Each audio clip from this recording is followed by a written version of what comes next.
നമസ്കാരം, മലയാളി വാർത്തയിലേക്ക് സ്വാഗതം. ഗതാഗത മന്ത്രി കെ.ബി. ഗണേഷ് കുമാറിനോട് അയോധ്യ ക്ഷേത്ര പ്രതിഷ്ഠ ചടങ്ങിൽ പങ്കെടുക്കരുത് എന്ന നിർദ്ദേശം CPM നൽകിയേക്കും.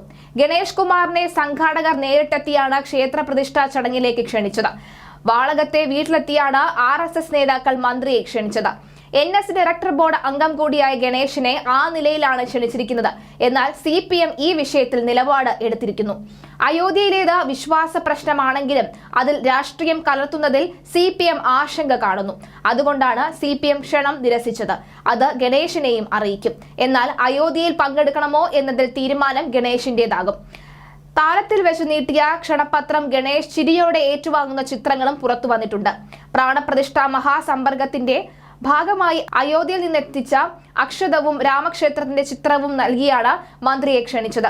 RSS ഭ്രാന്ത സഹ സമ്പർക്ക പ്രമുഖ CC ഷെൽവൻ, കൊല്ലം വിഭാഗം സഹകാര്യവാഹക് ജയപ്രകാശ്, BJP അഞ്ചൽ മണ്ഡലം vice president Santhosh, Sevabharathi unit president Prashanth എന്നിവരാണ് വാളകത്തെ മന്ത്രിയുടെ വീട്ടിലെത്തി ചടങ്ങിലേക്ക് ക്ഷണിച്ചത്. ഈ ചിത്രങ്ങൾ വൈറലുമാണ്. ഈ സാഹചര്യത്തിലാണ് CPM നിലപാട് ഗണേഷിനെ അനൌദ്യോഗികമായി അറിയിക്കുക. മുഖ്യമന്ത്രി പിണറായി വിജയനും കാര്യങ്ങൾ മന്ത്രിയോട് വിശദീകരിച്ചേക്കും. അടുത്ത മന്ത്രിസഭാ യോഗത്തിൽ അയോധ്യയിലെ തന്റെ പക്ഷം പിണറായി മന്ത്രിയോട് പറയാനാണ് സാധ്യത. പ്രാണപ്രതിഷ്ഠാ മഹാസമ്പർക്കത്തിന്റെ ഭാഗമായി അയോധ്യയിൽ നിന്നെത്തിച്ച അക്ഷതവും രാമക്ഷേത്രത്തിന്റെ ചിത്രവും നൽകിയാൽ മന്ത്രിയെ ക്ഷണിച്ചത്.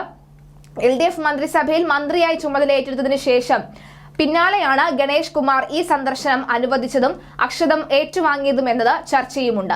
സംസ്ഥാനത്ത് രാമക്ഷേത്ര ഉദ്ഘാടനവുമായി ബന്ധപ്പെട്ട പരിപാടികളിൽ നിന്ന് CPM നേതാക്കളും അണികളും അകന്നിരുന്നു. ഈ സാഹചര്യത്തിൽ ഗണേഷ് പോകരുത് എന്നാണ് CPMന്റെ നിലപാട്.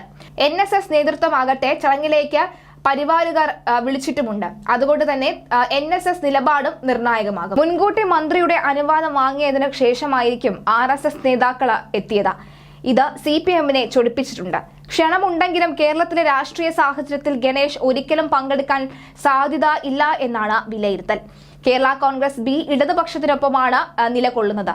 നേരത്തെ CPM അഖിലേന്ത്യാ സെക്രട്ടറി സീതാറാം യെച്ചൂരിയെയും പരിപാടിയിലേക്ക് ക്ഷണിച്ചിരുന്നു. എന്നാൽ ഈ ക്ഷണം യെച്ചൂരി നിരസിക്കുകയും ചെയ്തിരുന്നു. കേരളത്തിൽ നിന്നും മോഹൻലാൽ, മാതാ അമൃതാനന്ദമയി തുടങ്ങിയവർക്ക് പ്രതിഷ്ഠാ ചടങ്ങിലേക്ക് ക്ഷണം ലഭിച്ചിട്ടുണ്ട്. മോഹൻലാലും അമൃതാനന്ദമയും ചടങ്ങിൽ പങ്കെടുക്കുമെന്ന് തന്നെയാണ് സൂചന. അയോധ്യയിലെ ക്ഷേത്ര പ്രതിഷ്ഠാ ചടങ്ങിൽ പങ്കെടുക്കാൻ നടൻ രജനീകാന്ത് ജനുവരി 21-ന് അയോധ്യയിലേക്ക് പുറപ്പെടുമെന്ന് അറിയിച്ചിട്ടുണ്ട്. ഇദ്ദേഹത്തിനൊപ്പം ഭാര്യയും സഹോദരനും ഉണ്ടാകും. കഴിഞ്ഞ ദിവസം RSS നേതാക്കൾ രജനീകാന്തിന് ക്ഷണക്കത്ത് കൈമാറിയിരുന്നു. BJP നേതാവ് അർജുനമൂർത്തി രജനീകാന്തിന്റെ വസതിയിൽ എത്തിയാണ് ചടങ്ങിലേക്ക് ക്ഷണിച്ചത്. ഇതിന്റെ ഫോട്ടോകൾ അർജുനമൂർത്തി സമൂഹ മാധ്യമമായ Xൽ പങ്കുവച്ചിരുന്നു. അയോധ്യയിലെ രാമക്ഷേത്ര പ്രതിഷ്ഠ ഉത്സവമാക്കാനുള്ള ശ്രമത്തിലാണ് BJPയും RSSും. ലക്ഷക്കണക്കിന് ആളുകൾ ക്ഷേത്രത്തിൽ എത്തുമെന്ന ഉറപ്പാണ്. ഇവർക്ക് ഗതാഗതത്തിനായി ട്രെയിൻ, ബസ്, വിമാനമാർഗമാണ് ഒരുക്കിയിരിക്കുന്നത്. അയോധ്യ റെയിൽവേ സ്റ്റേഷനാണ് പ്രധാനമായും സഞ്ചാരികൾ എത്തുന്ന ഇടം.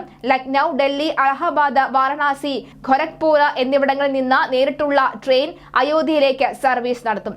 ഡൽഹിയിൽ നിന്നും അയോധ്യയിലേക്ക് വന്ദേ ഭാരത് എക്സ്പ്രസ് വഴി എത്താൻ സാധിക്കും. ലക്നൌവിൽ നിന്ന് അയോധ്യയിലേക്ക് എത്താനും സൗകര്യമുണ്ട്.